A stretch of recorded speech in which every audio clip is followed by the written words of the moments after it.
So that's my part. That's okay. What do you do Okay. I'm What's gonna the be word? frank.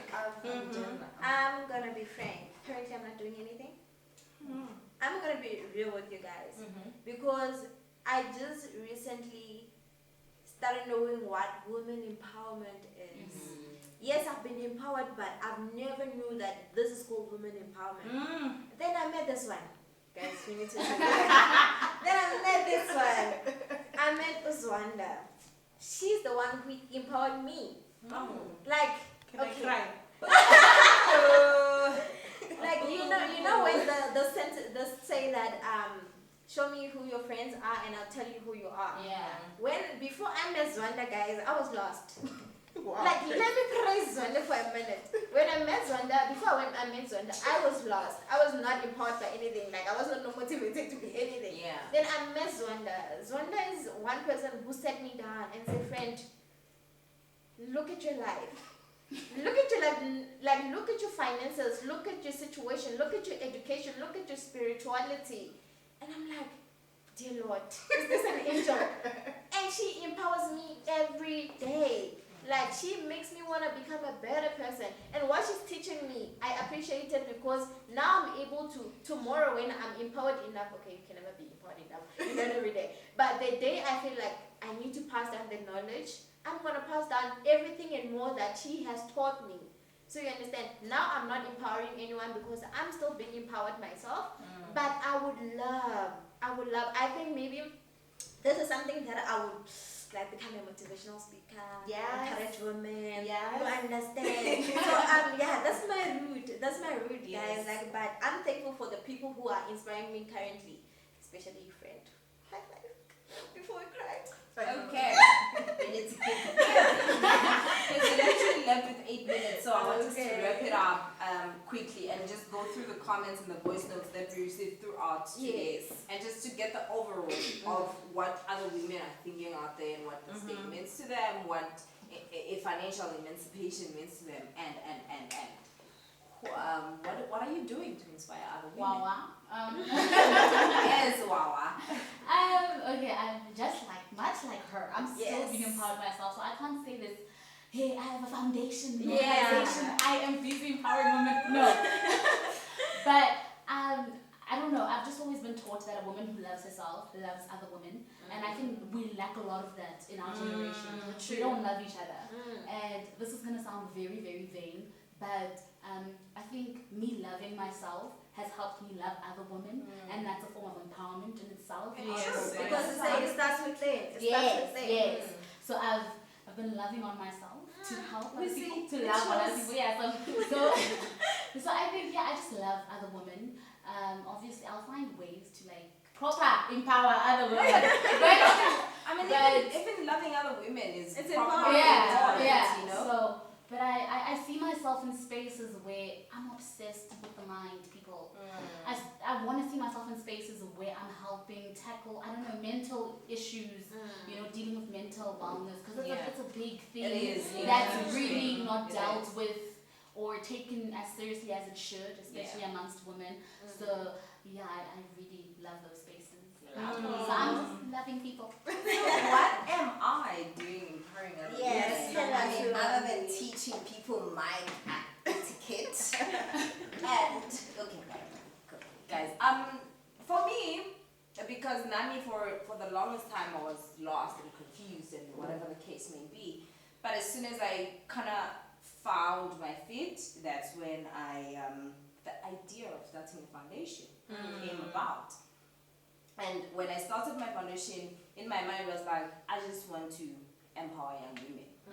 And maybe in the beginning I didn't know how to go about it, but I finally figured it out. I have a foundation.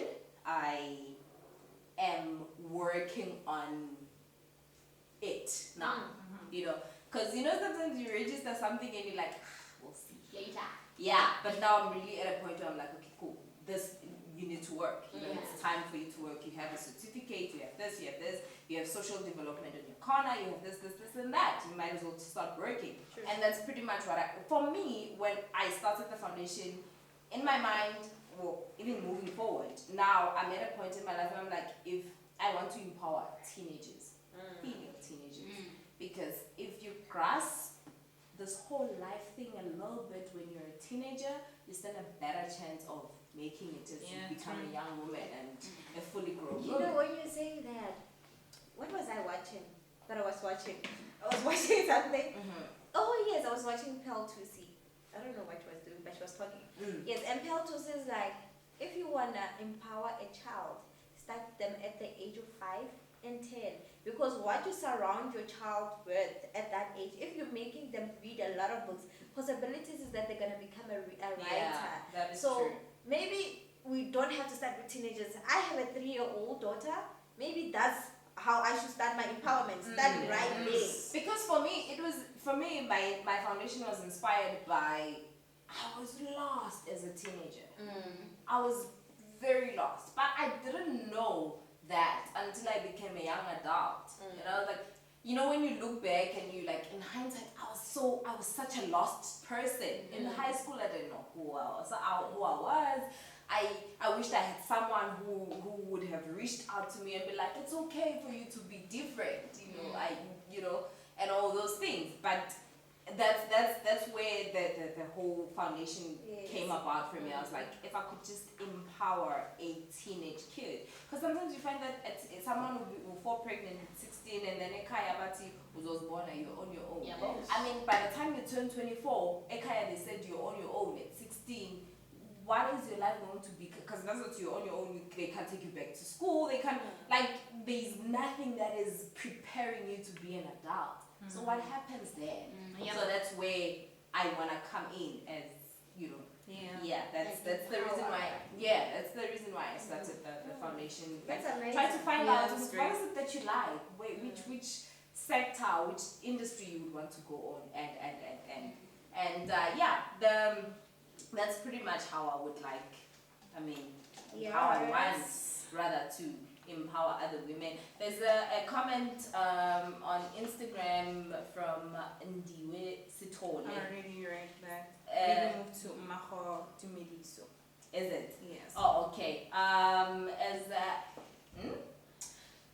as a woman, always feel like I ain't doing enough, so that always encourages to want to do more, know more, and accomplish more. So doing more as a woman will always give us more. Exactly. I agree with her. That is so. I had voice notes, but I don't know. Do we still have time to actually play? We still have time actually. Come to think of it, we still have like 3 minutes to play. Okay, my WhatsApp stopped working, guys. Literally, it stopped working. Look, it stopped. So I would like us to continue and have this conversation, but yeah, it is what it is. So let's close this conversation. No, I believe there is a voice note that we need to play. Let's play one voice note, Is then it? we can, Okay, cool. before we can wrap up. Cool.